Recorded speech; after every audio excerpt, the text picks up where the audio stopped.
Bien, buenas tardes y gracias por venir a todos. Es realmente un éxito y un milagro que en Andalucía y en Málaga a 27 grados, un domingo por la tarde se llene una sala de conferencias para escuchar a un tío tan aburrido como Pedro Varela, ¿verdad?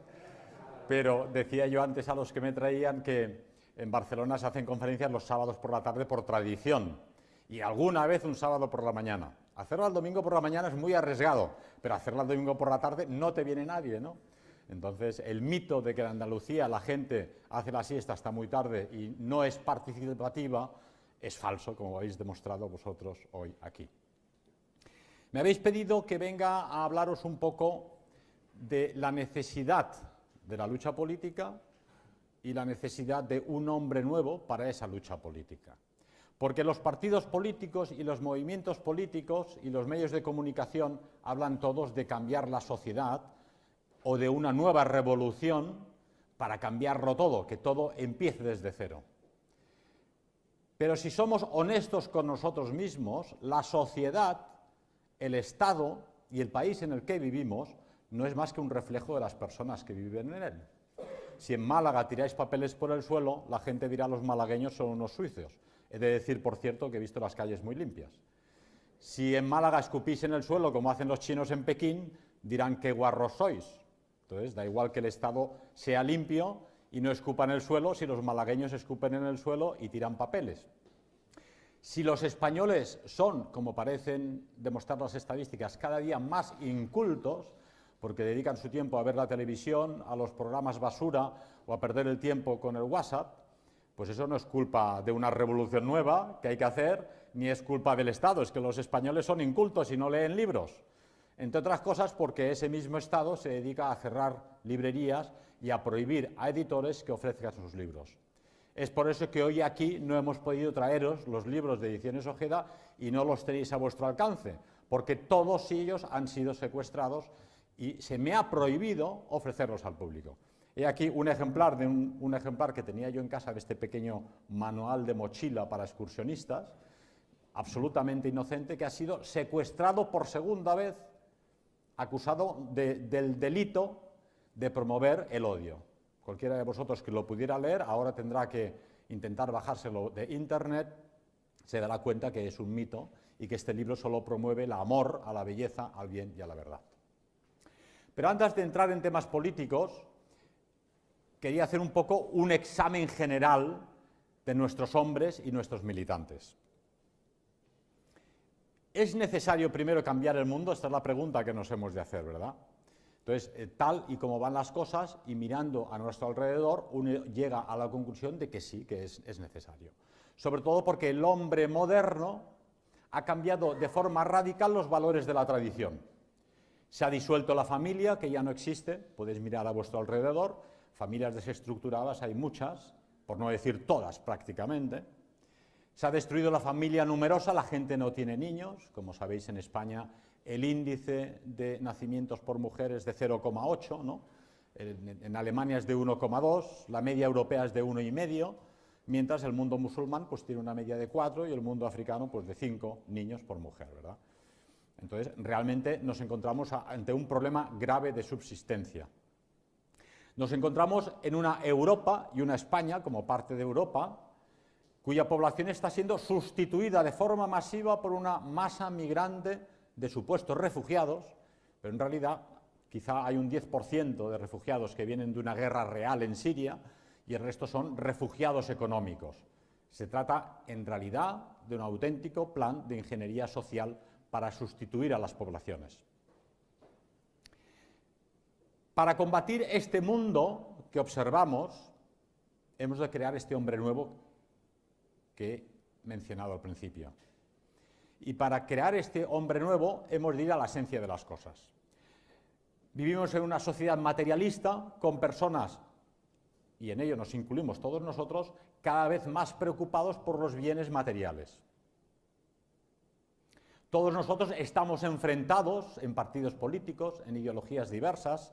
Los de la derecha están enfrentados a los de la izquierda, los de la izquierda odian a los de la derecha, los de la extrema izquierda a los de la extrema derecha y viceversa. Pero en el fondo, para juzgar la situación real del mundo, de Europa y de nuestra patria, uno ha de tomar la suficiente distancia para entender los problemas a fondo. Es decir, hay que elevarse sobre la sociedad, elevarse sobre el mundo y observar soberanamente qué es lo que ocurre. Los astronautas, por ejemplo, que han dado la vuelta a la Tierra, han visto a menudo esa pequeña bola azul dando vueltas y ellos ven a sus espaldas pues una puesta de sol o la luna llena, ¿no? Y ahí se dan cuenta, supongo yo, cuando regresan a casa, qué tontería, pelearme por el vecino porque me ha mojado el césped cuando yo no lo podía cortar, o pelearme por la vecina porque mueve la silla y hace ruido y no me deja dormir a las 11 de la noche. Mejor subo, le digo, hombre, por favor, pues podría hacerme el favor de mover la silla, le voy a regalar unas piececitas de fieltro para que las ponga en la silla, ¿verdad? Es decir, la mayoría de los problemas humanos vistos desde lejos son nimiedades, absolutamente nimiedades, ¿verdad? Los problemas solo pueden llegar a solventarse si tomamos una conciencia personal de lo pasajero de esas nimiedades y, sobre todo, lo pasajero de vuestra vida, de la mía y la de todos nosotros. El otro día veía una entrevista, la última entrevista que concedió Charlton Heston a la televisión. Seguro que lo conoceréis. Charlton Heston era un actor de teatro, creo que hizo algunas obras de Ibsen en el teatro en Estados Unidos, muy jovencito, y enseguida saltó al cine con películas como El Cid Campeador, que habréis visto, o Ben-Hur, ¿no? Era el arquetipo del héroe, fuerte, valiente, noble, típico de las películas de los años 60. En esta entrevista, el hombre ya pasados los 90 años largos, muy mayor, se quiso despedir del mundo porque él tenía miedo que si esperaba un año más no podría despedirse de la gente. Iba paso a paso, poco a poco, apenas. Se olvidaba de las preguntas que le hacía el periodista y se olvidaba en parte de las respuestas. Y veías en ese gran héroe del pueblo norteamericano, actor de Hollywood que representó a personajes de la historia, un hombre decrépito, ¿verdad? Un hombre que ya no podía representar a aquel héroe. ¿Por qué os menciono este caso? Porque el caso de Charlton Heston va a ser el caso de todos vosotros, y aquí domina la juventud, ¿no? Es decir, todos nos haremos mayores y todos moriremos. Esto dice, oye, ¿qué me está explicando a mí esto? Yo esperaba un mitin político. Bueno, es que esto es política. Para que un militante político tenga la concepción auténtica de lo que es la vida y la lucha y su paso terrenal por este gran teatro del mundo, tiene que entender primeramente qué está haciendo en el mundo. Claro, porque hay gente que está viendo la televisión, que se va a la discoteca, que se emborracha, que hace vacaciones, que se va a pasear con los amigos, así van pasando los años, y la pregunta decisiva es, ¿te has parado a pensar cuál es la meta de tu vida en este mundo y qué vas a hacer con tu vida? De los 7.000 millones de personas que hay en el mundo ahora, hay 7.000 millones, una barbaridad, ¿verdad? Bueno, pues en solo 100 años no va a quedar nadie, no queda ni uno de los 7.000 millones. Es tremendo, pero es así. 7.000 millones de personas y en 100 años quizá alguno, como Salvador Borrego de México, llegue a los 102 o los 103 o los 104, pero en 100 años no queda nadie y nosotros tampoco estaremos, ¿verdad? No solo eso, todos los habitantes del planeta que vivieron en la época de los faraones, de las pirámides, en la época de Julio César, en la Grecia de Pericles, en la época de Napoleón, no queda nadie. Y de muchos de ellos ni siquiera queda documentación real de que hayan existido. Sabemos que existieron, pero no queda nada. En los últimos años, en los últimos siglos, cuando menos de vuestros abuelos y bisabuelos quedan las partidas de nacimiento en las parroquias, gracias a la organización de la Iglesia Católica. Pero ¿quién nos dice que con un incendio o con cualquier guerra, dentro de 100 años, que vosotros ya no estaréis, yo tampoco, ni siquiera quede la partida de nacimiento, ¿verdad? Entonces, con esta perspectiva podemos empezar a hablar. Es decir, estás aquí de visita turística, por decirlo de alguna forma. Estamos aquí de paso. Y al estar aquí de paso y en tiempo muy breve, porque pensar que la vida humana pues son como 3 etapas, 4 si tienes suerte de 20 años. Todos los aquí presentes habéis pasado los 20 años, algunos los doblamos o casi los triplicamos, estamos ya en la segunda o la tercera etapa. Y eso se acaba. Y un buen día bajan el telón en el gran teatro del mundo, inopinadamente un buen día, un accidente en la moto, cae una maceta del 5.º piso y te cae encima, y no llegas a la segunda jornada de 20 años o la tercera de 20 años, ¿verdad? Visto así, ya la cosa es diferente. Dices, bien, ¿y ahora qué? Bien, ahora que tú vives gracias a tus antepasados. Tuviste unos padres, unos abuelos, unos bisabuelos, que creyeron en el amor y en la vida y tuvieron a tus papás y a tus padres y a ti, y tú existes gracias a ellos. Es más, tú te pareces a ellos. Te lleves bien o te lleves mal con tus parientes o con tus padres o con tus abuelos, tú tienes algo de tu madre y algo de tu padre. Físicamente, mira, este se parece más al abuelo Pepito o a la abuela Pepita, y además de físicamente, de carácter. Por lo tanto, sois un eslabón en la cadena de la estirpe. Vosotros no sois tan importantes. De hecho, no sois nada, como he dicho hace un rato, porque no quedará nada de vosotros ni de mí. Por lo tanto, hablar de los problemas personales de un editor que se ha quedado sin librería y sin editorial y que no tiene un duro ahora ni trabajo, pues es realmente nimio comparado con la meta que tiene, la importancia que tiene una vida humana y el juzgar nuestra meta en esta tierra. Lo mismo que vuestros antepasados os han dado esa fisonomía que tenéis, esa herencia genética, esa inteligencia y esa belleza, os han dado también un país. Os han dado los olivos que ves en el tren pasando por Jaén o por Córdoba, que requieren 50 años como mínimo un olivo para que sea productivo al 100%, ¿no? Y esos bancales inmensos, yo aún viví de pequeñito en Jaén, vivía en Baeza y en Úbeda, cómo trillábamos en la era con un carro de madera con ruedas de hierro y piedras que iban trillando el trigo, siguiendo a un burro y a un caballo, ¿no? El trabajo de montar aquellas eras piedra a piedra o aquellos bancales para los almendros o para los olivos o para la vid, es un trabajo de siglos, de generaciones, ¿verdad? Y ahora vas por España y ves esas casas abandonadas, derruidas, esos campos abandonados también, ¿no? Aquí en Huelva las fresas creo que lo recogen los negritos de África o chicas monas de Polonia, que quitan los maridos a las españolas, dicen, pero bueno, si son monas, ¿qué le vas a hacer? Pero en cualquier caso, lo mismo que tienes una herencia genética y una herencia intelectual, tienes una patria, y esa patria te la han dado tus antepasados. Entonces, vengo a decir con todo esto que en la época, en la posmodernidad que estamos viviendo hoy en día, ha vencido el individualismo nato. Yo soy yo y mis circunstancias. Te saludo, voy por la calle, ves a muchas personas que quizá un día veas en el cielo o en el purgatorio, espero que no en el infierno, no los volverás a ver más, pero tú no los sientes. Son caras que pasan por tu lado, no te sientes unido a ellos, no formas parte de su vida, no te preocupas si le va bien en la vida, si tiene una pensión pequeña, si tiene problemas para dar de comer a los niños, si se ha caído. Voy en el autobús por Barcelona y es raro ver a alguien que se levanta para dejar el asiento a una señora. Es la decadencia de Occidente, es un símbolo solo, pero es una decadencia de Occidente. Un pueblo que no rinde pleitesía a sus mujeres y sobre todo a sus mujeres de edad avanzada, es un pueblo que ha perdido todo sentido comunitario de la existencia y toda moral. Se ha hecho individualista al 100%, ¿verdad? De ahí que el hombre que milita en la búsqueda de una solución política y social de nuestro tiempo ha de tener en cuenta la vuelta al sentido comunitario de la existencia. Solo en comunidad el ser humano es alguien. Los grandes superricos millonarios internacionales pretenden desarraigarnos para que seamos solamente un número que pague impuestos, pero solo como miembros de una familia y familias como miembros de una comunidad popular y esas comunidades populares, esas regiones, esas comarcas, como miembros de una nación con su historia, sus mitos, sus creencias, sus formas de ser, su simpatía, su forma de entenderse, su lenguaje no verbal, su lenguaje corporal, los españoles se entienden entre ellos. Nos invitamos, tomamos un chato, una horchata, una cerveza, hoy pagas tú, mañana pago yo, nadie se enfada, ¿no? En otro país dirían, no, aquí cada cual a escote. Pero nosotros nos entendemos entre nosotros porque somos partes de la misma familia, somos una familia engrandecida, ¿verdad?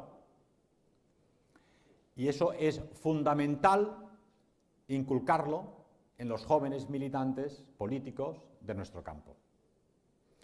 Pero un punto todavía más importante que yo insisto en inculcar. Si yo fuera un globalista, un tipo como Soros, ¿no?, que es un delincuente internacional financiero que se dedica a hundir la economía de las naciones y a promover el uso de pobres del tercer mundo, que él utiliza como carne de cañón, como masas humanas para destruir la cristiandad y la Europa blanca y cristiana. Y yo quisiera disolver y dividir a los cristianos y a los europeos, ¿qué haría? Lógicamente los dividiría, ¿no? ¿Cómo los dividiría? Primero en partidos políticos, que se peleen todo el día y que se maten por tonterías, ¿no?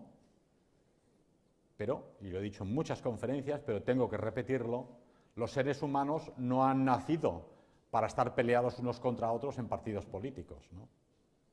Si no entendemos esto, nos encontramos como todo el mundo democrático, liberal o marxista, que piensa que por principio ideológico tenemos que estar divididos en partidos políticos. Como nosotros estamos contaminados de esta misma mentalidad, la derecha dice, no, esto es de la izquierda, hay que boicotearlos, y la izquierda dice, la derecha hay que eliminarla. Dice, a ver, vamos un momento, ¿no hemos dicho al principio que tus abuelos y antepasados hicieron los bancales y los trigales y los olivos y las casas y las ermitas y las iglesias para todos los españoles? Entonces lo hicieron para todos, los que son de izquierdas, entre comillas, si es que eso tiene algún significado, los que son de derechas, los que son del centro o los que son de arriba como nosotros, porque nosotros no somos ni de izquierdas ni de derechas, como dice el amigo Bochaca, sino de arriba, y de arriba tiene que venir la solución. Por lo tanto, el primer cambio de paradigma fundamental que hay que tener en cuenta entre nuestras organizaciones, nuestros movimientos y nuestros partidos políticos es que nos interesan absolutamente todas las personas del país, todos los ciudadanos, y me da igual que sean de izquierdas, de derechas, de arriba o de abajo. Porque lógicamente si tú solo eres de un partido conservador, liberal, de derechas, y solo te interesas por eso, siempre vas a tener el 30% de la población con suerte. Porque luego hay un 30% que está en la izquierda, otro 30% está en la extrema izquierda, y luego la mayoría silenciosa que no está con nadie y no vota nunca, ¿verdad? Pero el primer cambio de paradigma es cómo militar y qué hacer para encontrar una solución política para el país. Primero, pensar en todos los ciudadanos, absolutamente en todos. Nosotros creemos en el socialismo, en el auténtico socialismo nacional, eso sí, pero un socialismo que se encarga de toda la población, de que todo el mundo tenga posibilidades de trabajar y de que todo el mundo tenga unos ingresos mínimos para sobrevivir. Y eso solo se puede lograr con un auténtico espíritu socialista revolucionario en este caso. ¿Qué ocurre con el individualismo de la derecha o de la izquierda? Por ejemplo, la izquierda en los años 90 llevaba décadas exigiendo eliminar el servicio militar obligatorio, que en realidad soldaba a la población. Los hijos de los ricos, los hijos de los pobres, se quitaban las prendas de marca, los tejanos caros y las camisas bonitas, y el hijo del obrero, el humilde, sencillo, se ponía el mismo uniforme caqui del ejército español, tenían que madrugar a las 4 de la mañana para hacer retén, para hacer guardia a las 6 de la mañana, tenían que pringar los domingos y comer el rancho. Eso unifica al país, porque todos sirven a un ideal común. No se hace por dinero, no se hace para demostrar que eres un señorito porque tienes dinero, sino para servir a tu país. Pues esa misma izquierda que exigió y consiguió que la derecha de Aznar eliminara el servicio militar obligatorio, que entre otras cosas a muchos chavales que no lo habían hecho nunca les enseñó a limpiarse los dientes con un cepillo de dientes, o lavarse la cara, o a vacunarse, etcétera, o a que no le olieran los calcetines por la noche, pues no quisieron saber nada de sustituirlo por un servicio social obligatorio, cosa que sí se hizo en la época de Franco, como sabéis, había un servicio social femenino y un servicio social, por no hablar de la Italia de Mussolini o de la Alemania de los años 30, donde existía un servicio del trabajo obligatorio. Sería lógico que la izquierda española dijera, bueno, no queremos un ejército, según ellos porque mata gente, ya veremos el día que les invadan cómo se van a defender, pero lo vamos a sustituir, como somos de izquierdas, por un servicio obligatorio social, que la gente vaya a ayudar a los pobres, que dé de comer, como hacía la Guardia de Hierro, a la gente sin techo, o que construya puentes que el Estado no construye. No querían saber nada de eso, porque ellos lo que querían era no hacer nada, ni servicio militar, ni servicio social. Lo que querían era pasárselo bien, las juergas, a ser posibles tener sexo libre, drogarse, beber y el caos. Es decir, hacer lo que les diera la gana, que el Estado los mantenga y no tener ningún tipo de compromiso social. Entonces, eso no es auténtico socialismo, eso no es espíritu comunitario. Y ese es el espíritu que nuestra gente ha de imbuirse dentro suyo. Muchos, y me incluyo, vamos por la calle y vemos a un pobre pidiendo. Y hay gente que dice, yo no le doy nada, pues si le doy a este tengo que dar en la otra esquina. Entonces tengo que llevar una bolsa con 50 monedas de 50 céntimos o de 1 euro para dar a todos. Y otros piensan, no, esto ya se encarga del ayuntamiento, ¿no? Para pago mis impuestos lo hace el ayuntamiento, ¿no? Y otros dicen, no, ya lo hará el Estado. Pero eso no es espíritu comunitario, claro. En la democracia, que es la que ha causado este individualismo, hace que la gente lo delegue todo en el voto. Yo ya he votado, a mí que no me molesten. Yo he votado y el partido que he votado que se espabile y el Estado que lo solvente. Así no creas una comunidad. Una comunidad la creas cuando tú personalmente te encargas de una o de dos o de tres personas que conoces cercanas y como hacen aquí los amigos de este hogar social, como hacen en otras provincias de España, ayudas a alimentar a familias españolas que sufren necesidad. Eso es auténtico socialismo, eso es espíritu comunitario real, pero eso es lo raro, no es lo normal. A la gente no le gusta escucharlo, pero yo afirmo a menudo que para muchos, en este campo, nuestra lucha es un hobby. Es un hobby del viernes o el sábado, de 7 a 8, un ratito, pero es que no tengo tiempo, que la novia me espera y tengo que ver una película, he quedado con unos amigos para un chato. Nos va la vida aquí, nos va la existencia del país. España desaparece biológicamente, no hay españoles. 100.000, lo menciono constantemente, ya habremos pasado esa cifra sin duda, abortos anuales. 100.000 adopciones de niños del tercer mundo de color y una invasión masiva, tolerada, de gente que viene en patera o sin patera o en avión o que cruza a pie la frontera, sin papeles y que lógicamente pues goza de los bienes sociales, la medicina y las atenciones de nuestros hospitales. Pero eso no se aguanta. Si no hay españoles que paguen los impuestos y que financien esa organización social que los españoles se han creado durante décadas de duro trabajo, ¿verdad? Así pues, primer punto, hay que olvidarse del individualismo.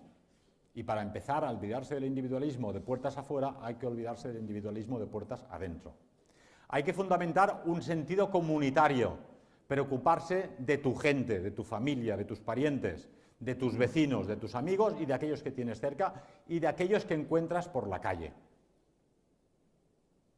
Y hay que fundamentar un nuevo movimiento político que ya no busque el voto de la izquierda, de la derecha, de la extrema tontería o de la extrema estupidez, sino la de todos, absolutamente todos, porque el problema es para todos.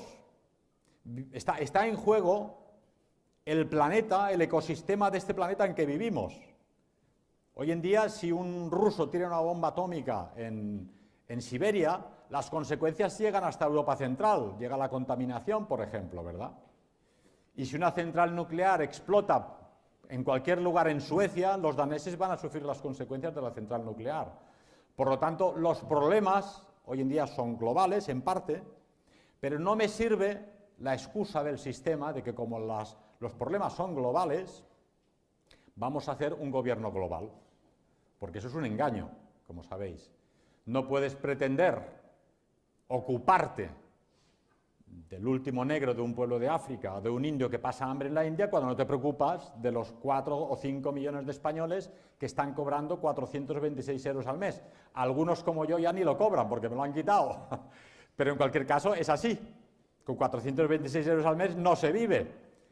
Entonces, primero preocúpate de los 4 o 5 millones de españoles que apenas pueden vivir con esos 426 euros y entonces será creíble que si te sobra tiempo y dinero puedes hacer una adopción a distancia por carta con un niño en cualquier lugar remoto que le puedes escribir para darle calor humano y no solo dinero, ir a verle si queréis y ayudarle cuando te sobre, si es que te sobra realmente, ¿no? Eso es de lógica y es de perogrullo.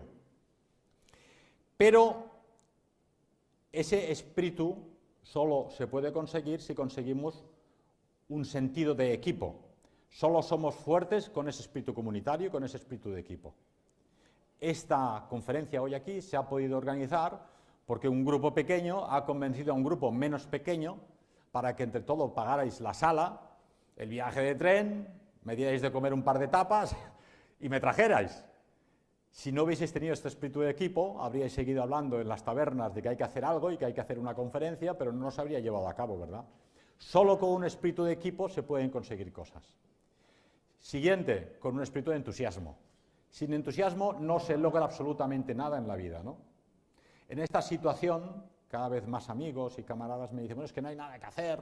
Te viene el pesimista nato, como no hay nada que hacer, yo me quedo en casa porque esto está todo perdido, ¿no? El pesimista que dice, como está todo perdido, yo ya he tirado la toalla.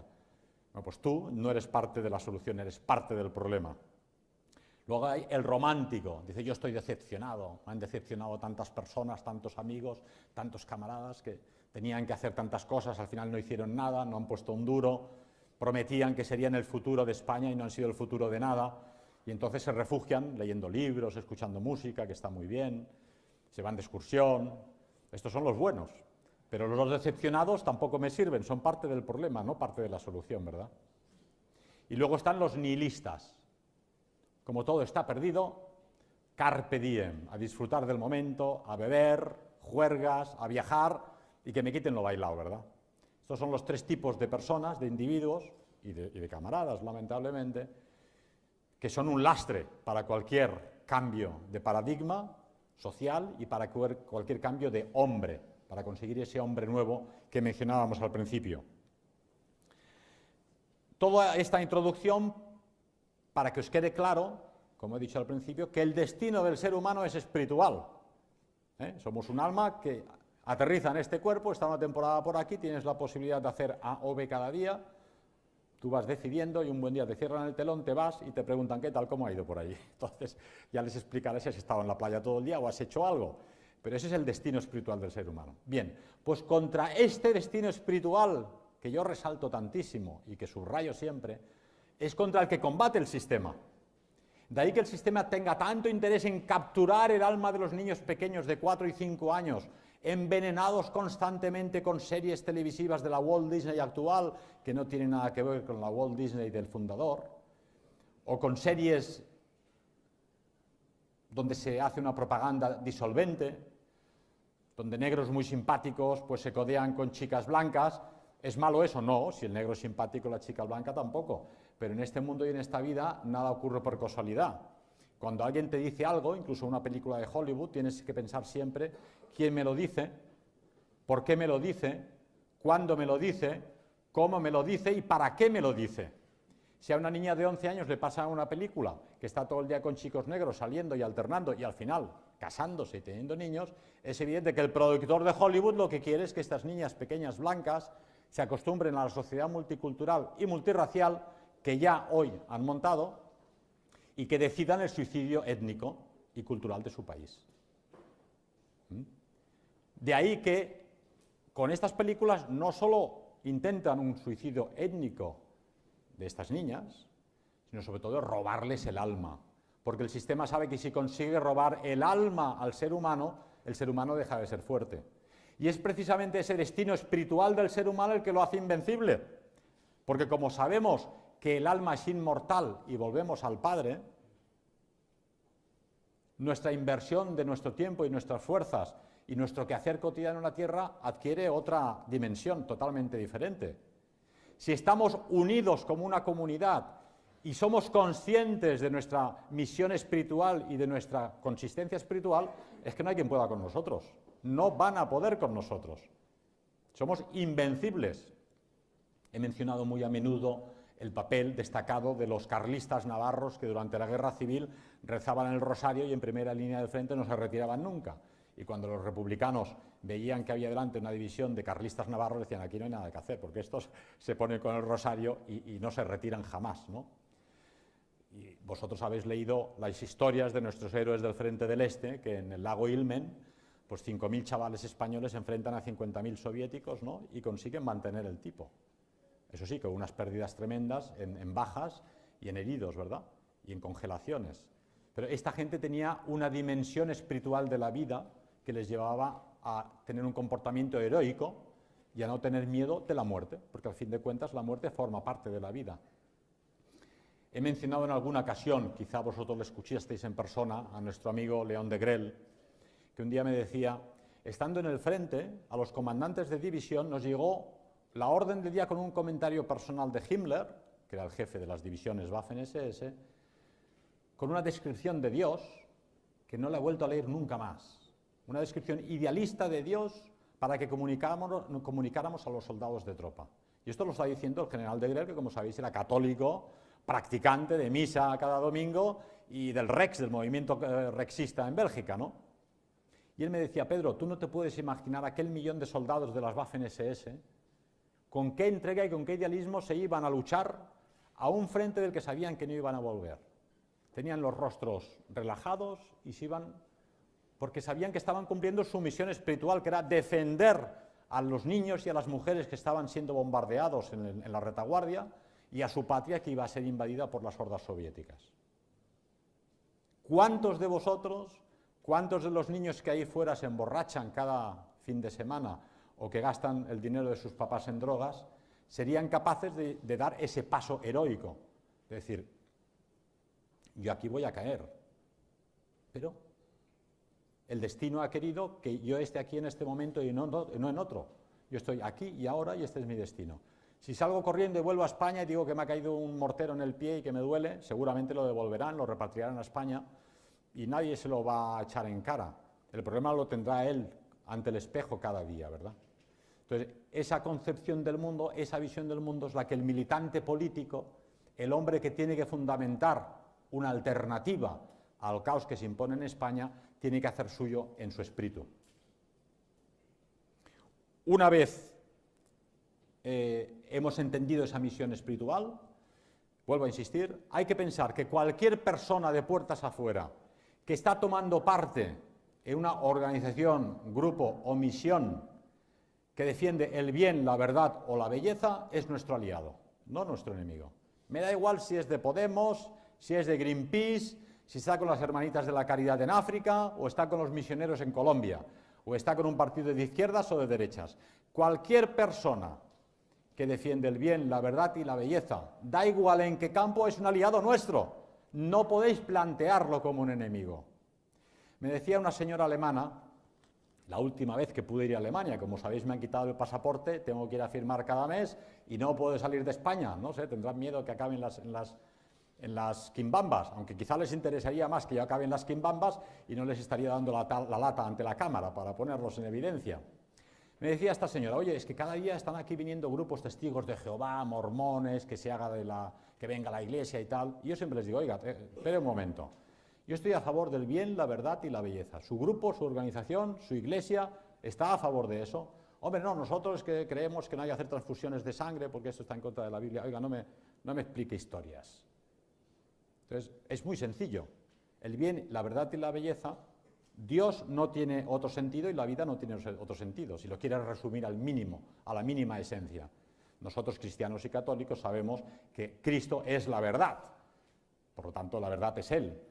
Pero es evidente que todo aquello que refleja la verdad, todo aquel que defiende la verdad, lo está defendiendo a Él. Por eso Él dijo ya en su momento, quien no está contra mí está conmigo.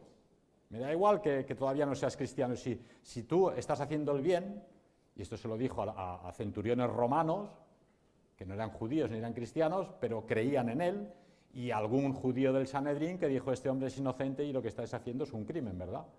Cualquiera que lucha por la justicia, que dice la verdad a cualquier precio y que defiende a la belleza y el bien, está luchando por el Todopoderoso, ¿verdad?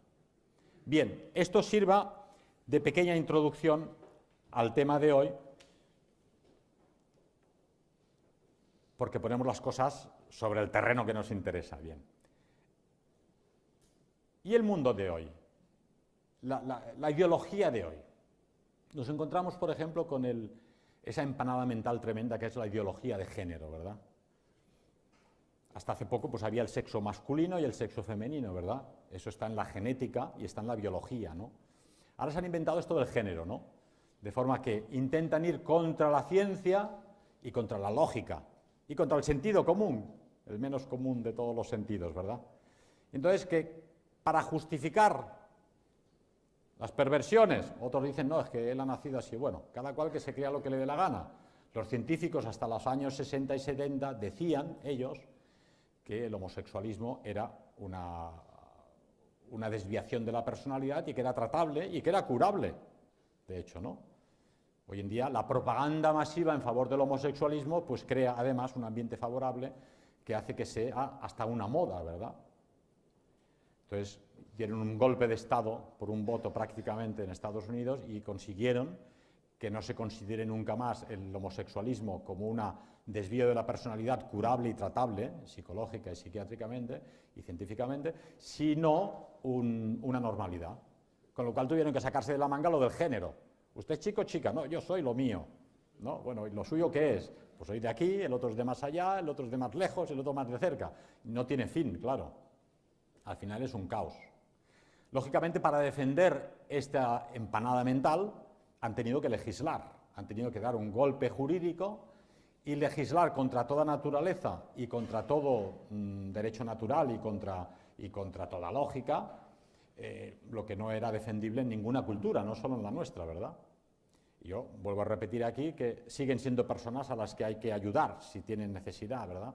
Pero es evidente que los niños, hijos de parejas homosexuales, sufren y que la vida de un homosexual no la querría para nadie, ¿no? Porque es una vida, en fin, complicada psicológicamente de alguna forma, ¿no? Y si se les pudiese echar un cable, habría que echarles un cable. Pero en cualquier caso, no me meto en este sentido. El problema está en que este lobby, el problema, vuelvo a repetir, no es el homosexual o la lesbiana que está en su casa y hace su vida, sino el lobby gay. El lobby gay que quiere imponer a la mayoría heterosexual cristiana europea sus asuntos, ¿no? Entonces, en ese momento ya no me apunto. Porque claro, me queréis imponer a mí que a los hijos pequeños vuestros de 4 y 5 años en el colegio les obligan a ponerse falda a los niños, ¿no? Incluso con más, con 15, con 17 años, hay colegios en Inglaterra y en Francia, un día al año vienen los niños todos con falda, a los 15 años.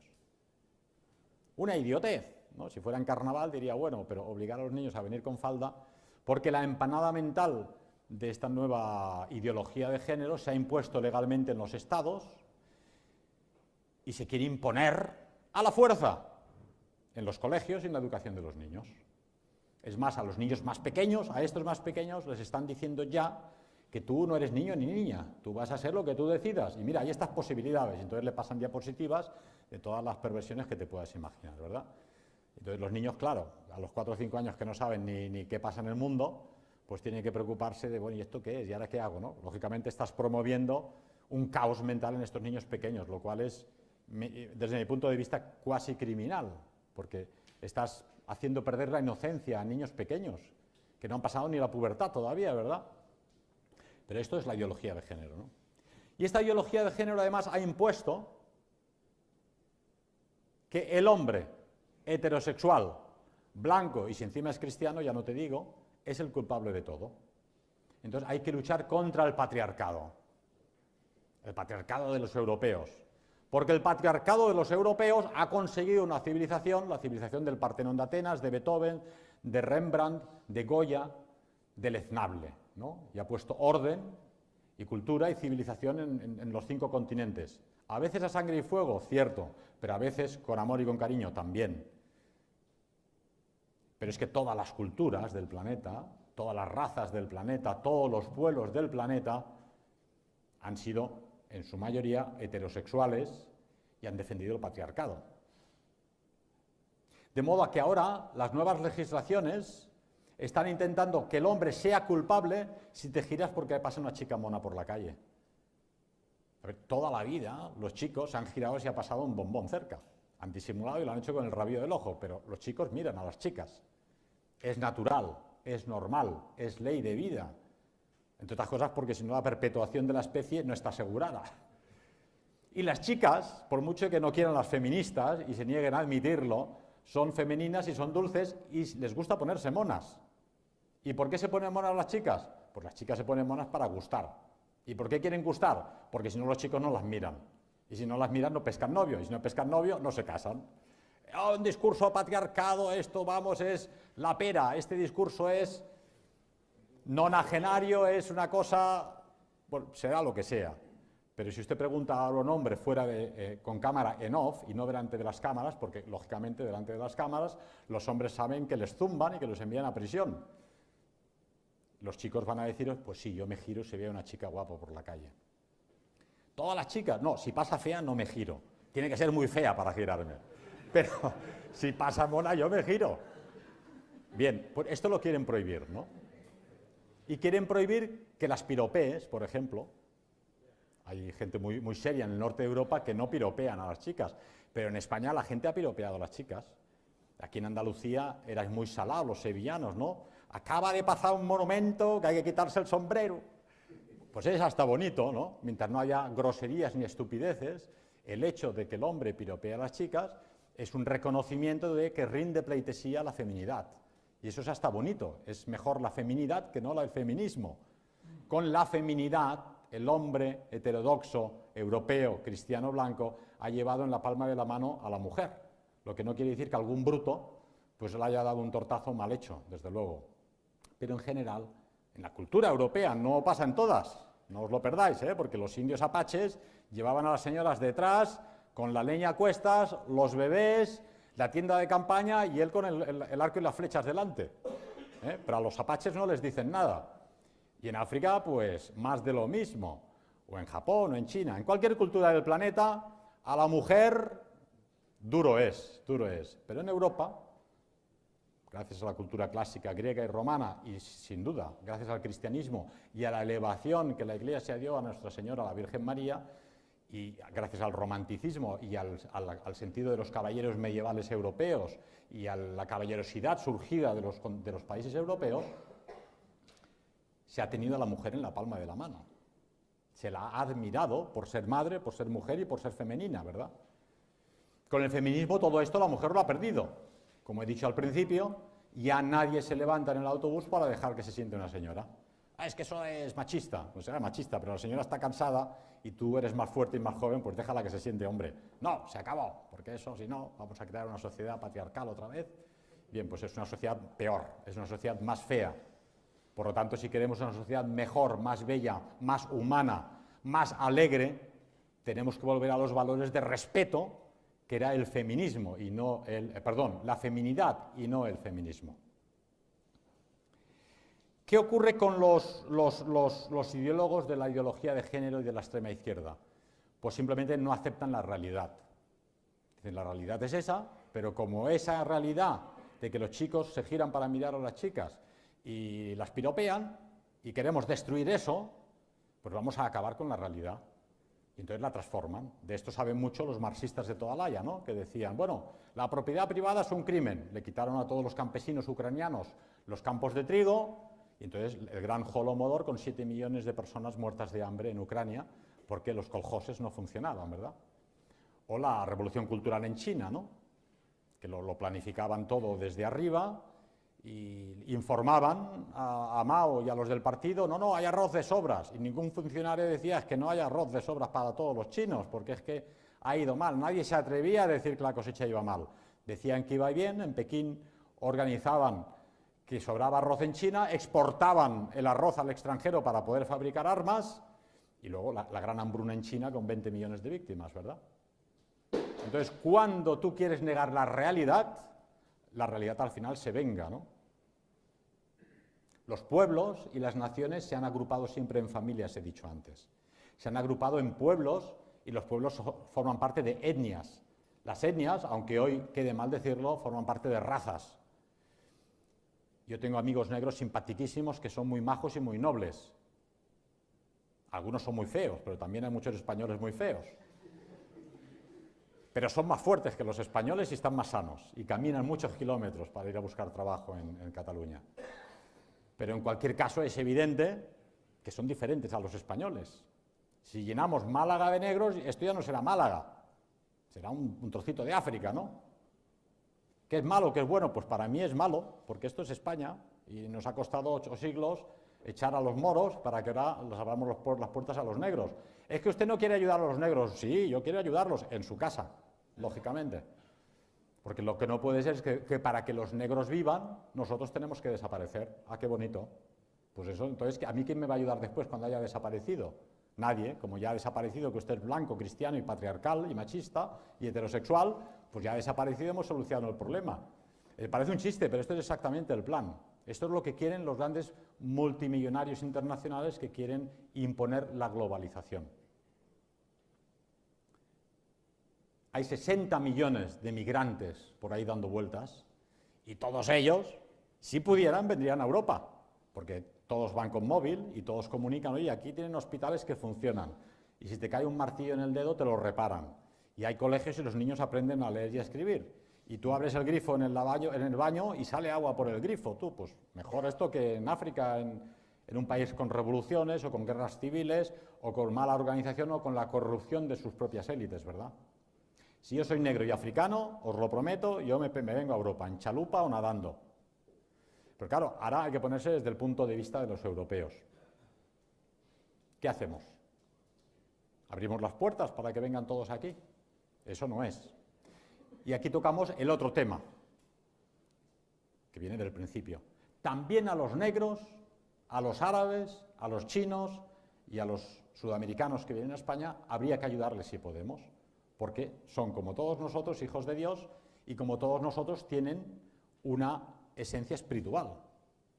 Son un pensamiento de Dios. Piensa que cada una de las personas que hay aquí en esta sala, todos los habitantes del planeta, son una genialidad de Dios. No hay uno igual que tú, es irrepetible. Y cada uno de vosotros da color al mundo, da gracia, da salero, da seriedad, da intelectualidad, da lo que sea, pero cada uno de vosotros, cada uno de nosotros, cada uno de los pueblos, naciones y razas del planeta da salero al mundo. Y es una genialidad de Dios, ¿no? No sé si era Goethe que hablaba de los pueblos, que decía que cada uno de los pueblos es una idea de Dios. Y efectivamente, cuando uno ve a los alemanes o a los japoneses o a la gente de Haití, dice, son totalmente diferentes. Si a mí se me ocurre montar un pueblo, el que ha montado Haití, o México, o Japón, o Filipinas, son pueblos diferentes, ¿no? Pero esa es la gran gracia del mundo. Pueblos, culturas, temperamentos diferentes. Y contra esto quiere el mundo, quieren los globalistas luchar. Esto es lo que quieren acabar. Pero cuando digo que hay que ayudar realmente a los negros, a los moros y a los chinos que tienen necesidades, lo digo sinceramente. Porque, lógicamente, si tú dejas morir a alguien porque simplemente es de otra cultura, otra raza, otra nación que no es la tuya, tú estás creando un karma negativo. Si es que, como dicen los orientales, ¿no? Ese karma siempre vuelve, es como un boomerang. Si tú ahora llevas 10 duros para darle a un pobre y el pobre que te encuentras es negro, no se los das porque es negro, mal asunto. Porque ese hombre tiene necesidad como tú, ¿verdad? Lógicamente, si hay dos, como aquí decimos, cuando no hay para todos, los españoles primero. Pero una vez los españoles coman y no nos muramos de hambre, pues si se puede, se les ayuda también.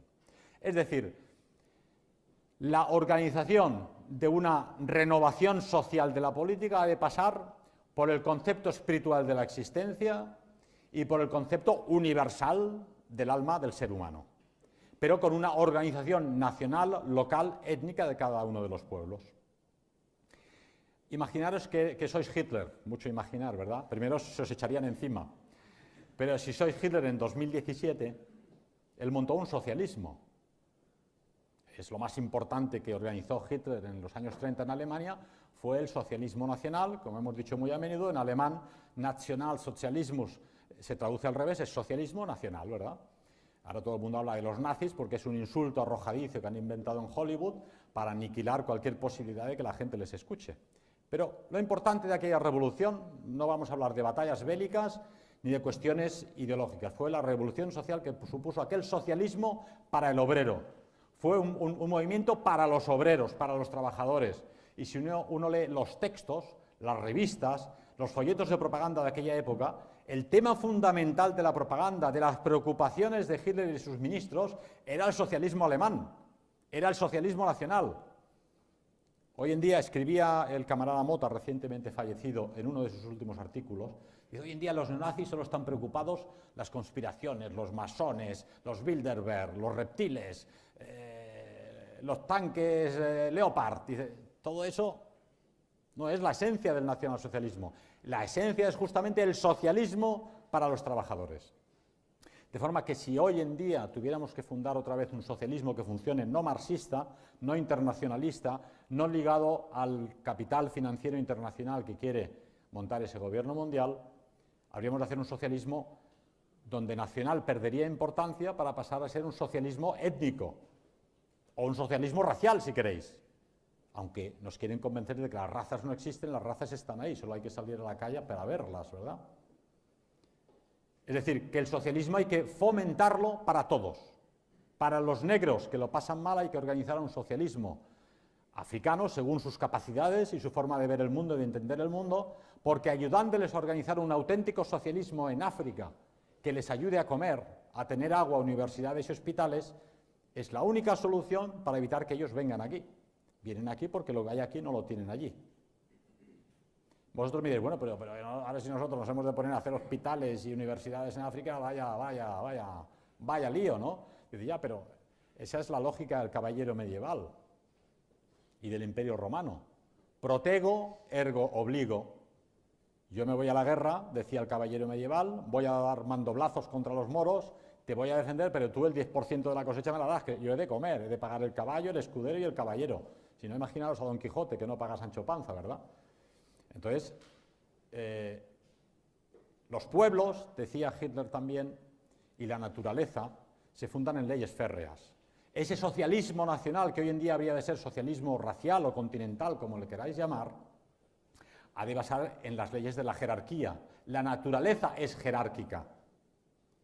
Al ser jerárquica, han de dirigir a aquellos pueblos más capaces.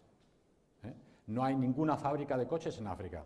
No sé por qué, no me lo preguntéis. No hay ninguna fábrica de coches en África. Hay en Corea, hay en Japón, hay en Alemania, pero no hay ninguna en África. Yo pregunté a un amigo que trabaja para la Audi en México, donde hay fábricas de coches como en Brasil, y ¿por qué no habéis montado ninguna fábrica de coches en África? Dice, porque no lo consiguen. ¿Cómo? No, es que no lo consiguen. Entonces, bueno, pues no pasa nada, cada cual tiene sus capacidades. Los coreanos del norte ahora han enviado cohetes, ¿no?, para asustar a los americanos. No sé si son de juguete o de verdad, pero han enviado cohetes, son capaces de hacer cohetes, ¿no? Entonces, la naturaleza y los pueblos son jerárquicos y el que más sabe tiene que dirigir a los que menos saben.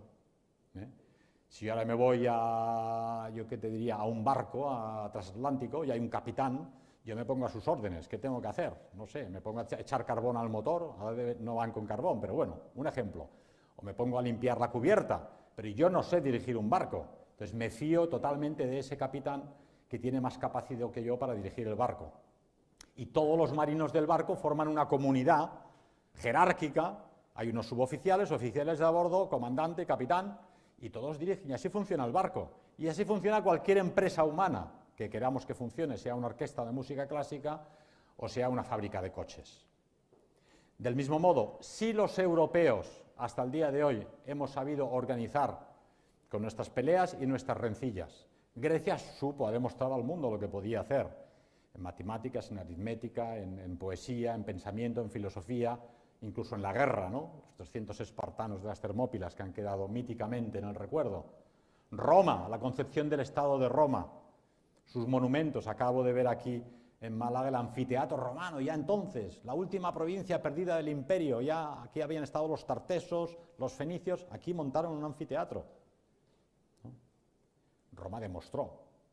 ¿Roma era pacífica? No, mataba gente al que se le ponía delante, fueran germanos, celtas, cántabros o vascos. Dijo, aquí imponemos la paz romana y la civilización romana. ¿Ha sido mal o no? Menos mal que nos invadieron, porque tenemos un idioma que hemos heredado de ellos, una legislación, un comportamiento, una organización del Estado. Bueno, pero eso no se puede hacer, habría que haberlo votado en la ONU, tendríamos que haberlo discutido entre todos, asamblea, ¿nos dejamos invadir o no? Oiga, el mundo no funciona así, pero no en Europa. Los japoneses y los chinos han pegado de gorrazos, porque los japoneses son 190 millones y viven en una isla pequeñita, ¿no? Y en la Segunda Guerra Mundial, viendo los japoneses que todas las potencias occidentales, Francia, Holanda, Inglaterra, Estados Unidos, sacaban petróleo y riquezas de Asia, dijo, ¿y nosotros qué pasa? ¿Nos morimos de hambre? Y entonces se liaron a gorrazos con los chinos y cogieron Manchuria. Es que es así la vida. Hombre, es que los europeos invadieron África. A ver, señores, África no era una nación unificada, no tenían concepto de Estado, no era un continente único. Primero llegaron los portugueses por un lado, los holandeses por otro, los ingleses por allí, y los alemanes a Namibia, era un desierto, pero los alemanes en Namibia, que es un desierto, han conseguido montar el único ferrocarril que hay en la zona. Los portugueses, 400 años en Angola y Mozambique, no han montado ferrocarril alguno, ¿verdad? Entonces, los españoles y los portugueses y holandeses en África eran unos belicistas que querían aniquilar a los negros, no. Eran europeos que dijeron, hay que seguir investigando, hay que navegar, hay que ir más lejos. ¿Qué habrá más allá? Y fueron más allá y cruzaron el Cabo de Hornos, buscando novedades, y se encontraron unos con los pigmeos, y otros se encontraron con los bantús, y otros con los xhosa y con los masái. Algunos masái, xhosa y nuba eran buenos, y se llevaban bien con los blancos, algunos blancos eran buenos, otros masái, xhosa, nuba y negros, y jefes negros, vendían a sus hijos y a sus mujeres como esclavos a otras tribus negras, y esas otras tribus negras compraban a estos esclavos negros que lo vendían a comerciantes, mayormente judíos, que los exportaban a América del Norte. Estos son los hechos documentados. ¿Es bueno o es malo? Es así, la historia es así. Pero el hombre blanco ha demostrado que no solo construyó el Partenón de Atenas y compuso la Sexta de Beethoven y pintó la Capilla Sixtina, sino que ha llegado a la Luna. ¿Para qué ha llegado el hombre blanco a la Luna? Kennedy dijo, porque es difícil. Un negro dirá, oiga, pues si es difícil no vaya a la Luna, que se la ha perdido en la Luna, oiga, es dificilísimo, ¿cómo va a ir a la Luna? Y yo te he probado con el tirachinas y no me llega. Bien. Von Braun pensó, porque es posible. Él tenía la idea prometeica, yo sé que se puede llegar a la Luna y vamos a llegar a la Luna. Y otros dijeron, porque algún sitio hemos de conquistar cuando hayamos agotado los recursos de este planeta. Y Hillary o Mallory, uno de los conquistadores del Everest, dijo, porque está ahí. Porque está ahí, simplemente. Porque está ahí, pues oiga, pues no sé, yo no le veo razón, ¿no? Pero ese espíritu de conquista del hombre blanco ha hecho avanzar a esta humanidad, y hoy en día los negros van con móvil, y vienen en avión, y vamos en coche, y tenemos esos hospitales y estas universidades que no tienen en África y que quieren disfrutar en Europa. ¿Que eso suena racista? No, es la mar de lógico, no es racista, al contrario, es favorable al hombre en África. ¿Que no quieren nuestra ayuda? No hay problema, no se la damos, pero moralmente yo pienso que hay que ayudarles. Primero, por puro egoísmo, si no queremos que vengan a Europa, hay que echarles un cable para que se encuentren a gusto en su tierra. Segundo, por lo que hemos hablado al principio del sistema jerárquico de la naturaleza. Las familias tienen un papá y una mamá que mandan y los niños obedecen. Y el papá, con el consejo de la mamá, que siempre tiene la sartén por el mango, pues decide qué se hace con la familia. Y el capitán del barco dirige el rumbo del barco. El que limpia y cocina dentro del barco no tiene nada que decidir sobre el rumbo. Cocina para que el capitán pueda comer. Y el caballero medieval, protergo ergo obligo, se iba a luchar por los campesinos mientras el campesino le daba de comer. Entonces, es tan malo, tan racista y tan dictatorial pretender decirle a los señores de África, señores, hemos estado en África, los Boer en Sudáfrica han estado 400 años. 400 años y no había nadie allí, había 4 pigmeos.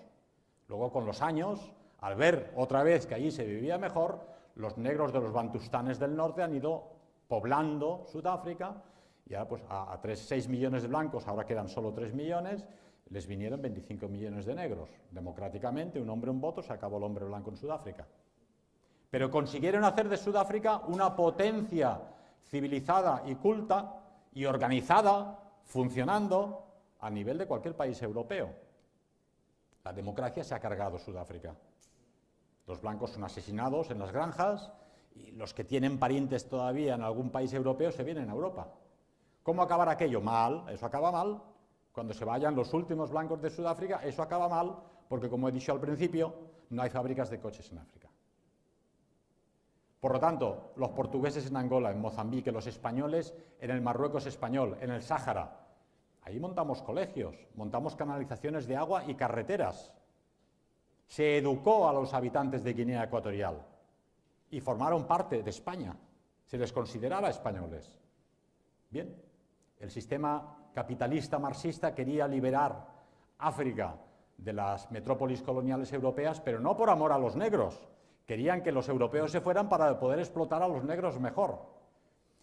Si en África dirigía un gobernador portugués, era más difícil que lo corrompieran, pero el jefe de una tribu en África, culturalmente, tiene que proteger a su familia, es una cuestión cultural, no puede pensar en toda la nación. Por eso la corrupción en África es galopante, ¿verdad? Bien, nos han echado de África. ¿Ahora qué pasa? Ellos vienen a Europa. ¿Y nosotros tenemos que desaparecer para que ellos vivan? Eso no tiene lógica. Volvamos a África con su permiso y ayudémosles a aprender a construir aquello. Bien, esto sería el socialismo que yo defiendo, que ellos se organicen socialmente para defender a todos los africanos, y he cogido África como quien puede coger China o Rusia o América o Bolivia, ¿no? Hace falta un socialismo que proteja al obrero, al trabajador y a la persona sencilla en todas las culturas, en todas las razas y en todas las naciones, empezando por la nuestra. Pero esa idea que yo aquí defiendo, de auténtico socialismo para todos, no es la que quiere el proyecto globalista internacional. Ellos quieren una dictadura mundial donde seamos todos café con leche, todos mulatos, todos mestizos, porque siendo mulatos y mestizos perdemos nuestra identidad, como sabéis, lógicamente. Yo no sé si habéis estado en Haití, alguno de vosotros. Yo tampoco he estado, pero lo he visto. Pues allí es difícil organizar algo que funcione en Haití, ¿no? Y entonces hay países en América del Sur que son ampliamente europeos, como puede ser Argentina, tal vez Chile, partes del Brasil, y que funcionan como una nación europea, al margen de la corrupción que también padecen, ¿verdad?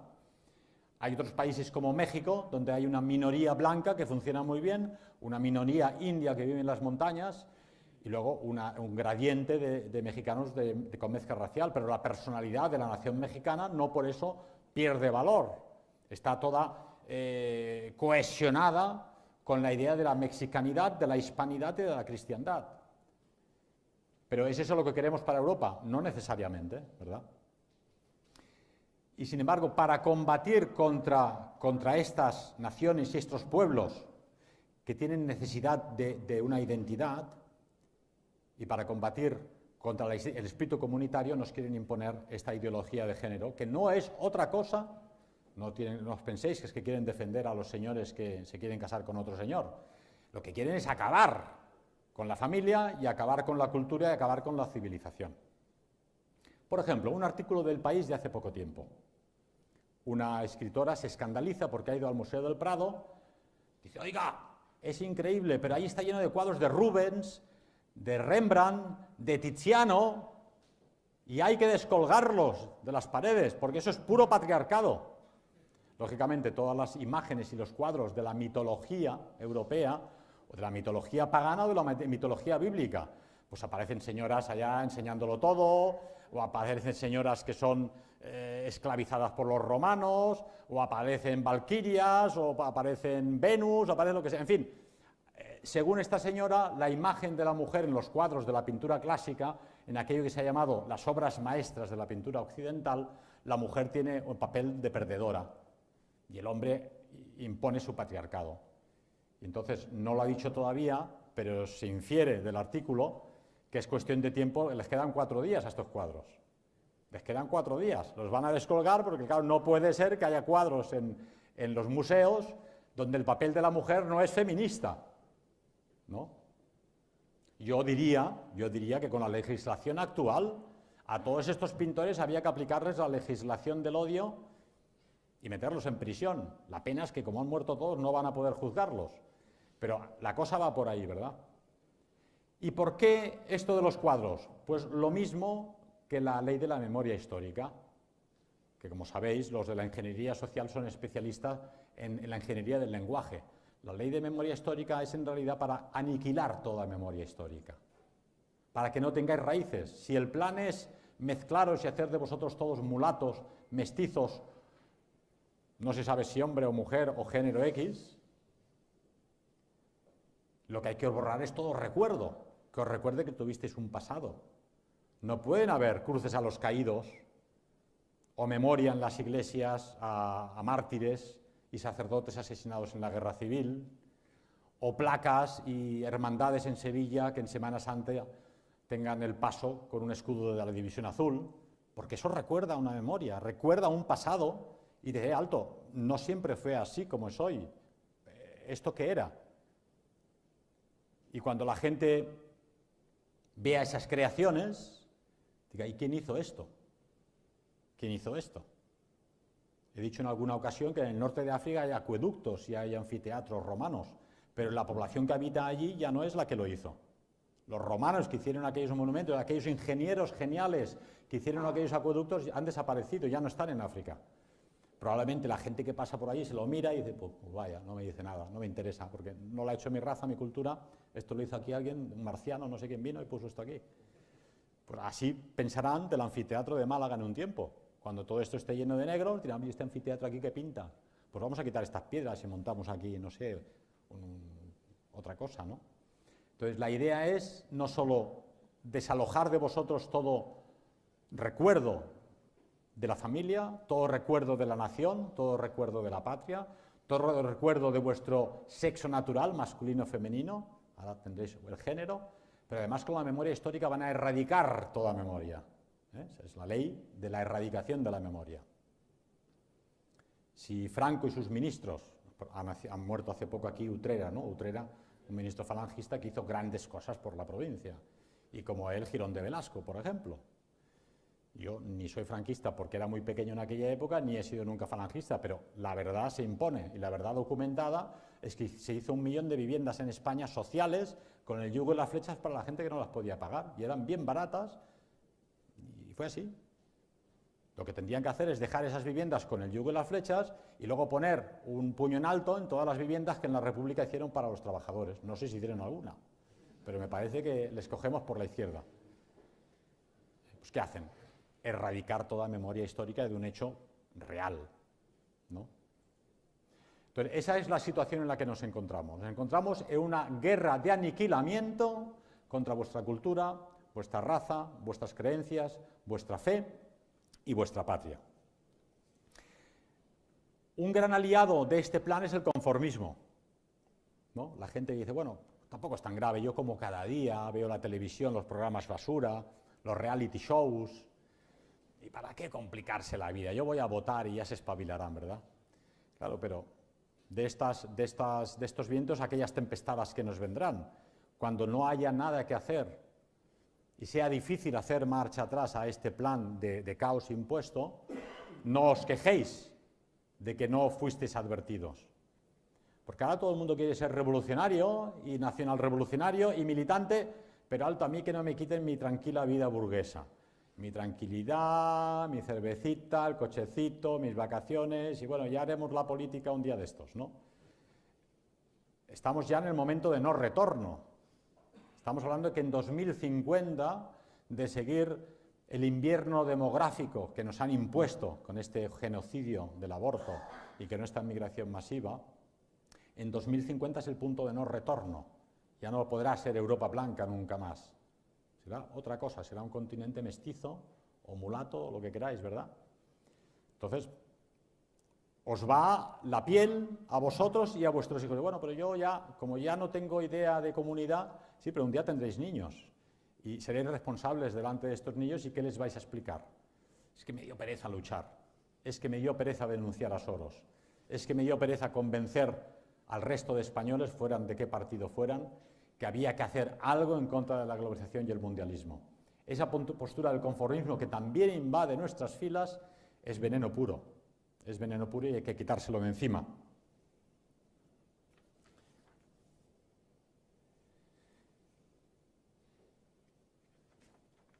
A fin de cuentas, esa guerra ideológica viene a sustituir la ya obsoleta guerra marxista, la lucha de clases, que ya está petrificada, porque Franco consiguió dar casa y coche y 600 a todos los obreros españoles, lo mismo que lo hizo Mussolini y Hitler. Y las democracias de posguerra, después del año 45, han entendido que si querían que la gente no se les revolucionara, tenían que dar a la población, como mínimo, aquello que les dieron los fascismos europeos, que era un auténtico socialismo. Pero eso ha durado un tiempo.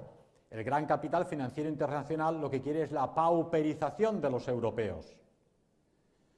Y con esa inmigración masiva y ese mestizaje, eliminan de un golpe dos problemas. Primero, al trabajador autóctono, que exige más, exige unas prestaciones sociales y tiene menos pájaros en la cabeza, como vacaciones pagadas y paga de 18 de julio y paga de Navidad. El inmigrante va a hacer ese trabajo por la mitad de precio. De ahí que ahora estamos cobrando 1.000 euros, cuando hace 10 años los que cobraban 1.000 euros salían a la calle diciendo que con 1.000 euros no se podía vivir.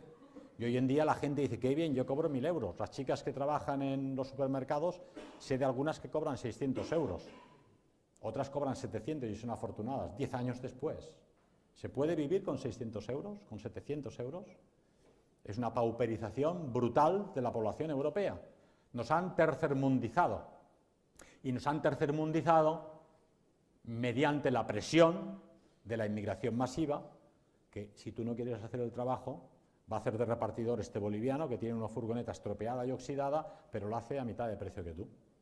Y así van las cosas, y eso lo sabéis los que trabajáis en la construcción, o en el transporte, o en cualquier otro ramo. Todos los colmados, las tiendas, hay las tiendas de los chinos, que venden todo más barato que los españoles, y las fruterías de los pakistaníes, que están abiertos todo el día y toda la noche.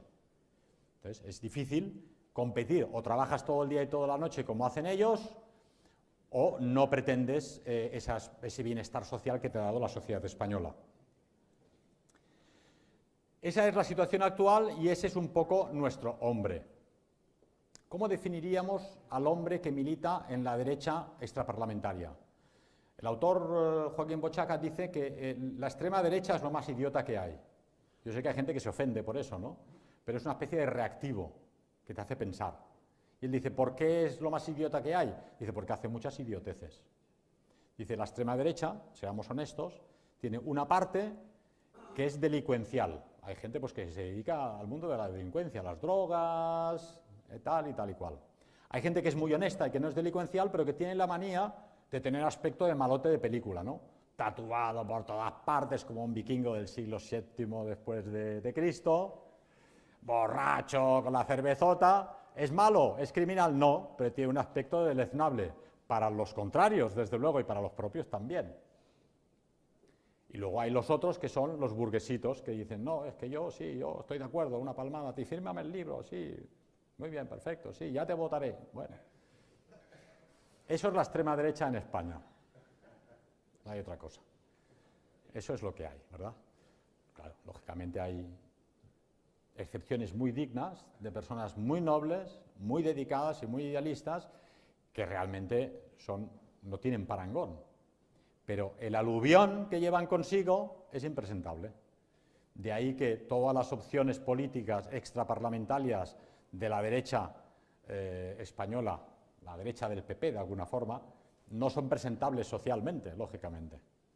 Si tú quieres hablar con una chica de Podemos o con un señor del PP o con uno del PSOE, sentarte y explicarle lo que estoy explicando yo aquí, lo primero que tienes que hacer es sentarte y tener un aspecto normal, una camisa y un pantalón. No te digo que os pongáis el pantalón de náufrago ese que está de moda ahora, roto por todas partes, que además debe ser carísimo. Comprarlo sin zurcidos, que además seguro que es más barato. Os sentáis con esa persona y podéis hablar. Pero si vais con pinta de lobotomizado, de una película del Señor de los Anillos salido entre los orcos, pues es que no te va a escuchar nadie. No te va a escuchar absolutamente nadie, ¿eh? Entonces, eso es importante tenerlo en cuenta porque la gente se lo toma a broma, pero es que es así, ¿verdad? Es así. Después, ¿perdona? La he escuchado. Muy bien. En cualquier caso, esa es la situación en que nos encontramos y, en general, la formación cultural de la gente de la derecha extraparlamentaria es muy, muy baja. Ya hemos dicho antes que en España la gente es cada día más inculta debido a los medios de comunicación masivos, a la falta de lecturas y a la falta de conocer tu propia cultura.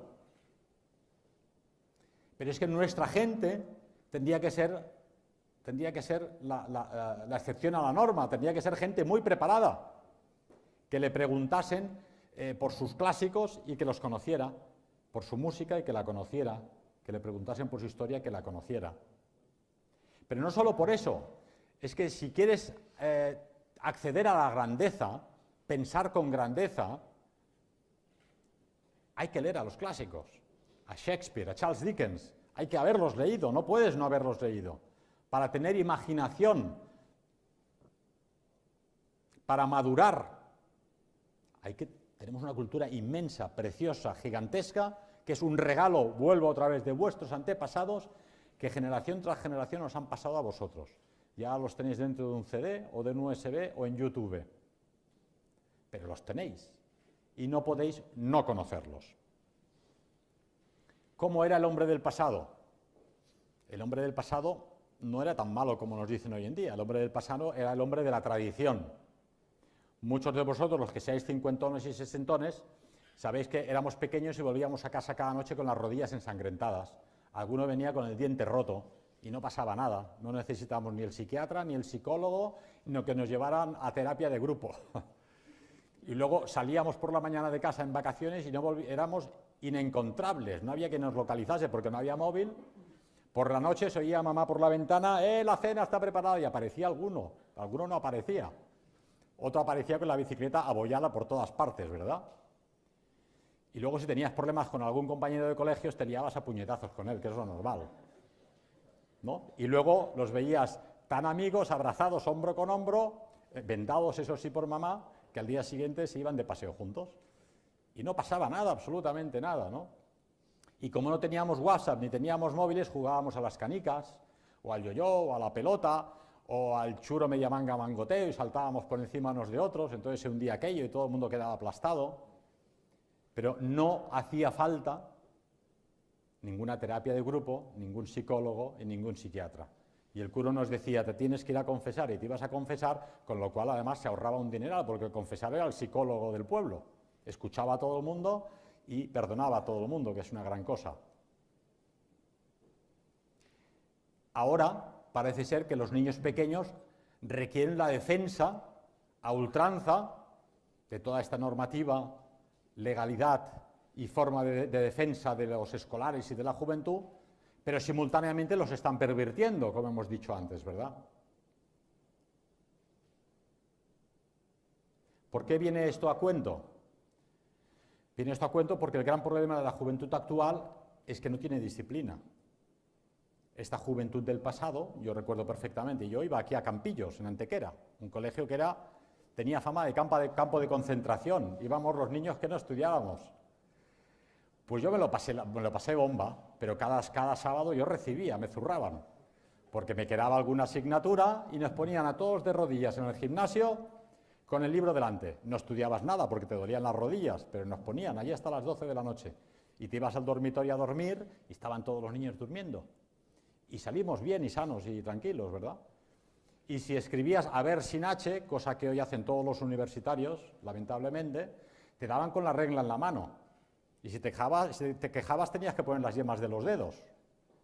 Mis padres tuvieron a bien regalarme un pantalón corto de cuero tirolés, que me fue muy bien, porque cuando me zumbaba el profesor, yo ni me enteraba. Gritaba para hacer ver, pero no me enteraba.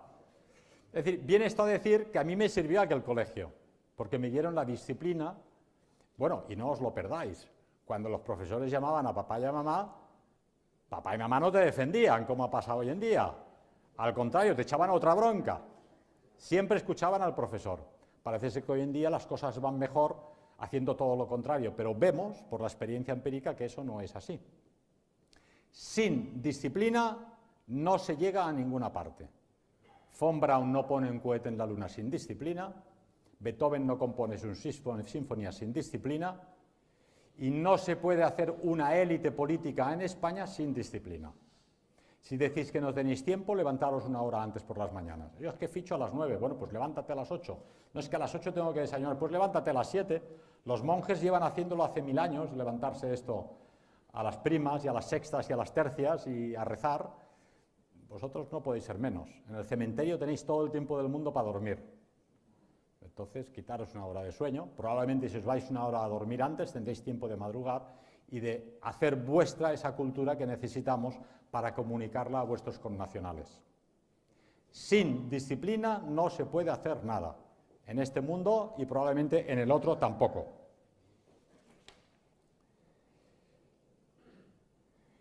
Y sin disciplina el hombre no tiene cultura, y sin cultura no tiene arte, y sin arte no tiene metas elevadas que dirijan su existencia, y caes en la desesperación. Una información interesante. Según las estadísticas, mueren anualmente 120.000 personas al año en el mundo por guerras. guerras bélicas con tanques, aviones, disparos, ¿no? Supongo que hacen la media, ¿no? Porque si solo te dedicas a Irak, pues ya eran más. Pero bueno, 120.000 personas al año por guerras. Pero mueren 500.000, medio millón de personas al año en actos criminales. Te pegan un cuchillazo, te roban, te matan, te asesinas. Son 3 o 4 veces más que en una guerra mundial. En una guerra me refiero, perdón. Y mueren 800.000 personas suicidadas. Se quitan la vida voluntariamente. Es terrible, es trágico. Tenemos todo, tenemos comida, tenemos teléfonos, tenemos WhatsApp, tenemos televisión, tenemos coche. Y la gente se suicida. No hace falta que os diga que de esos 800.000 me gustaría saber si hay algún negro que se suicida, porque si tiene que ir caminando, como hacen en mi pueblo, 10 kilómetros para ir a por agua en África, no te da tiempo para que te dé la depresión. Pero se suicidan 800.000 personas. ¿Por qué? Porque no tienen familia, porque no tienen pueblo, no tienen nación, no tienen sentido identitario de la existencia, no tienen fe, no tienen a Dios en el corazón. Están desesperados, están vacíos, tienen la tripa llena y el corazón vacío. ¿Son 800.000 muchos? No. 1,5 millones al año fallecen por exceso de alimentación por diabetes. O sea que podéis decir a cualquiera que el azúcar produce más fallecimientos que las guerras. 1,5 millones por exceso de comida. No os peséis esta noche en la báscula porque os va a dar el índice de masa corporal y os habéis pasado todos, incluido yo. Pero en cualquier caso, comemos demasiado. No hacemos más que comer y comer se ha convertido en un entretenimiento. No está mal tomarse unas tapas con los amigos, pero uno come para trabajar, para pensar, para fabricar, para luchar, para pasear, para subir montañas, para hacer como Hillary e ir allí porque está. No puede ser que nos muramos por exceso de azúcar, y mucho menos suicidados. Eso es un crimen contra la creación, porque el cuerpo humano, como he dicho en alguna ocasión, es un templo del Espíritu Santo. Él habita en vosotros, en este cuerpo. Y vosotros vais y os matáis. Algunos os tatuáis. Mal hecho, porque el cuerpo del Espíritu Santo, si yo soy el Espíritu Santo diría, oiga, no me pongas tantos tatuajes porque los voy a tener que llevar toda la vida. Póntelos con genciana, que así cuando te enamores de otra chica cambias el nombre y tachas la chica que ella y pones otra. Pero si te tatúas con 15 años con el nombre de Pepita, vas a estar toda tu vida con Pepita, aunque te cases con Manolita. Pero esto, bromas aparte, realmente el cuerpo humano es un templo del Espíritu Santo. Tú estás aquí en este cuerpo de paseo. No puede ser que con la de cosas que hay para hacer en el mundo, la gente se suicide, 800.000 personas, ¿no? Decía en la conferencia de Madrid última, solo en Suecia ocurre que el Estado tiene que encargarse de los abuelos que viven solos, porque no se dan cuenta que se han muerto, y llevan semanas, meses, algunos incluso un año fallecidos en su apartamento solos, porque no tienen hijos que se ocupen de ellos, no tienen sobrinos que se ocupen de ellos, ningún amigo que les llame y que diga, oye, este amigo no me contesta el teléfono, ni siquiera cruzan una palabra con los vecinos, llevan meses muertos y cuando hace mal olor, alguien al final abre la puerta y se encuentra al anciano fallecido. Así, de casos, no es un caso único. Una sociedad donde la gente fallece sin que una sola persona te llame por teléfono, te venga a ver, te dé una sonrisa, se preocupe por ti, es una sociedad acabada totalmente. En la sociedad de la opulencia, estamos hablando de Suecia, ¿verdad? Que pronto dejará de llamarse Suecia para llamarse Nigersecia o algo así, porque está lleno de gente del tercer mundo que, como sabéis, muchos de ellos, afortunadamente no todos, se dedican a violar suecas. Es una situación terrible realmente. Cuando el ser humano ha perdido el sentido de la existencia, algo no funciona en este país y en esta sociedad. La gente dice, bueno, es que la democracia era otra cosa. Queríamos era otra cosa, esto hay que arreglarlo. Oiga, señores, la democracia lleva 40 años en España, muchos más en otros países europeos. Cuando la democracia en 40 años no ha conseguido solucionar los problemas, es que el problema es la democracia. Al menos eso que ustedes llaman democracia, que no lo es. Primero porque el gran problema es que los demócratas no lo son. Prueba de ello es que aquí tenéis hablando ante vosotros un editor que ha tenido que estar en prisión, que va a volver a acabar en prisión probablemente por editar libros y ofrecerle al público libros diferentes a los que ofrece la Casa del Libro o cualquier librería de barrio, ¿verdad? Y eso ocurre porque los demócratas no son demócratas. La democracia, tal como lo ha planteado el sistema liberal, capitalista y marxista, no es la solución, sino que es el problema. Yo no sé el tiempo que tenemos.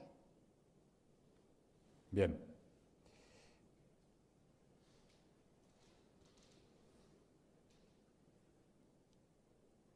Tenemos un amigo alemán muy sencillo, soldado de la Wehrmacht.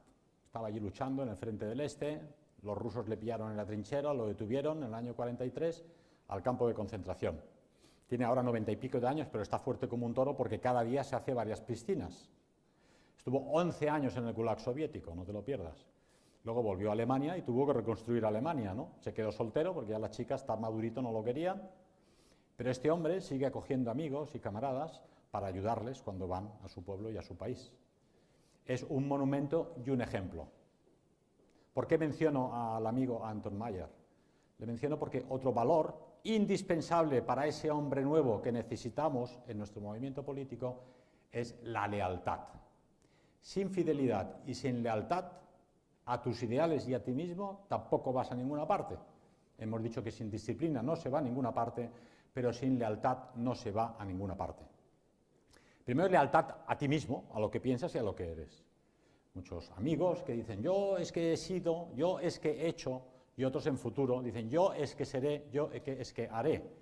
Digo, fui y seré no me sirven lo que eres ahora. Pero no lo que dices que eres, sino lo que eres realmente. De forma que la palabra y el hecho han de ir unidos. Y la imagen y el contenido han de ir unidos. Dicen que el hábito no hace al monje, pero sí lo hace, representa al monje. Por eso hemos dicho antes que con una pinta deleznable tú no puedes hablar de crear una juventud idealista en el futuro sana que convenza a la población, porque tú mismo tienes una pinta deleznable, entonces ¿cómo vas a convencer a nadie, verdad? La lealtad es lo que ha movido a las familias, en este caso, en Europa, al hombre y a la mujer. Hoy todas las familias están separadas o divorciadas. Parece que es un país protestante España, ¿no? ¿Quién queda que no esté separado o divorciado?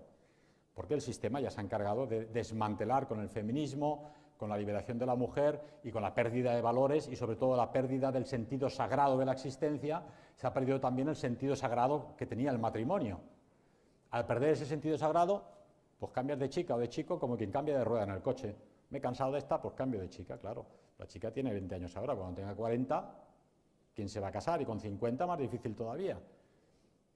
Ya no os digo que lo hagáis en la iglesia delante de Dios, con lo cual es un compromiso que tenéis ante el Todopoderoso. Yo me he casado con este señor o con esta señora y es para siempre. Es un problema que tú has dado tu palabra. Y si has dado tu palabra a una persona, ¿cómo se van a fiar de ti los amigos y los compañeros y los camaradas políticos si tú le dijiste a esta chica, yo no te voy a dejar nunca, y el primer día que le salen arrugas tú la dejas? Eso no es plan, ¿verdad? Bien, por eso estoy hablando de un tema que es que os toca a todos, porque todos tenéis novias, tenéis familia y tenéis padres y tenéis conocidos que se encuentran en esta situación y todos nos encontramos en esta situación, ¿verdad? Pero hay que tenerlo en cuenta. Cuando das el paso del compromiso, pensárselo bien, pero una vez lo has dado, tienes que darlo en serio.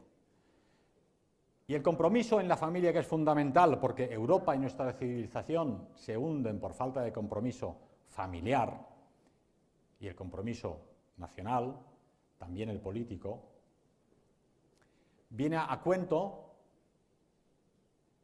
porque sin familia no hay futuro, pero sin compromiso político tampoco.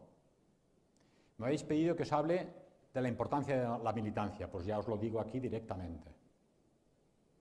Cuando uno se va a casar o tiene novia, le ha de decir claramente, mira, lo primero es la familia y el trabajo para mantener la familia, pero yo tengo un pie en la familia y el otro en la lucha política. Porque si no lo decides antes de empezar, no lo vas a decidir después. ¿Cuántos hay que conocéis que dicen, no, es que mi esposa no me deja? ¿Cómo tu esposa? ¿A quién lleva los pantalones? ¿Él o ella? ¿O es que la feminista es ella? O...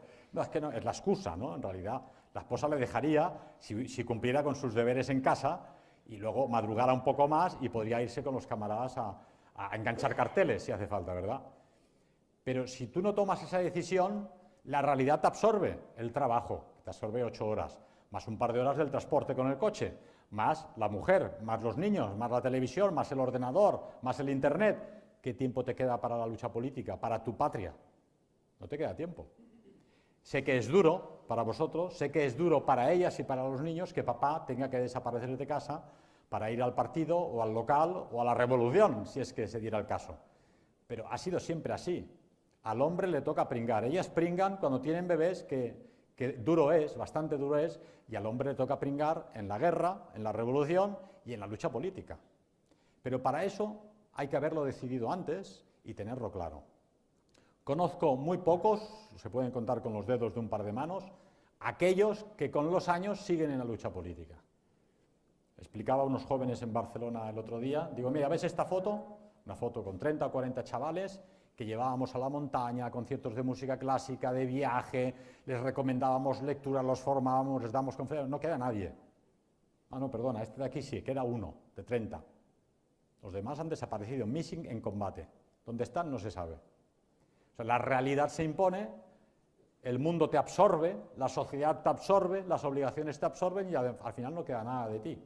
Así nos salvamos España, nos salvamos la raza blanca y nos salvamos la cristiandad, eso tenerlo claro, ¿verdad? Os he dicho antes que el ser humano es un ser espiritual y como tal invencible si tenemos espíritu comunitario. Y como sois inmortales, porque sois almas inmortales, si tomáis la decisión de luchar políticamente, no os va a pasar nada. Lo más que os va a pasar es que venga el fiscal este que odia a todo el mundo y que os meta en la prisión. Pues nada, otra vez a Campillos en Antequera, es lo mismo. ¿Qué pasa? Que han estado en prisión todos. San Juan, Quevedo, Martin Luther King, por mencionar a un comunista, todos han estado en prisión. Todos los que tenían algo interesante que decir o han hecho algo interesante. Entonces, que os metan en prisión, dado que ahora os libráis, que ya no tenéis que hacer la mili, pues hacer la prisión. Asumirlo, pero asumirlo no por hacer tonterías, sino por hacer algo serio como son libros, conferencias, mítines, organizar la resistencia pasiva y organizar la resistencia activa, convencer a los vecinos y convencer a todos aquellos que os rodean. Y solo lo podréis hacer si tenéis aquel espíritu legionario que imprimió en su movimiento Codreanu, cuyos libros no podréis leer porque todos sus libros han sido prohibidos, La Guardia de Hierro de Codreanu, La Manual del Jefe de Codreanu, El Hombre Nuevo de John Mozza, cuyo libro y cuyo título hemos puesto a esta conferencia. Con ese espíritu legionario podéis hacerlo. Voy a citaros para terminar y no aburriros, que ya veo caras de ganas de comer, y hay que comer esta noche, un pensamiento de Julius Evola, un pensador tradicionalista italiano, que por cierto se quedó paralítico, según parece, en uno de los bombardeos terroristas aliados en Viena, cuando él estaba allí, en un bombardeo quedó paralítico y el resto de su vida iba en una silla de ruedas. En el sentido espiritual existe efectivamente algo que puede servir como orientación para nuestras fuerzas de resistencia y alzamiento. Este algo es el espíritu legionario. Es la actitud de quien sabe elegir el camino más duro, de quien sabe combatir aún consciente de que la batalla está probablemente materialmente perdida, de quien sabe revivir y consolidar las palabras de la antigua saga: la fidelidad es más fuerte que el fuego. Muchas gracias.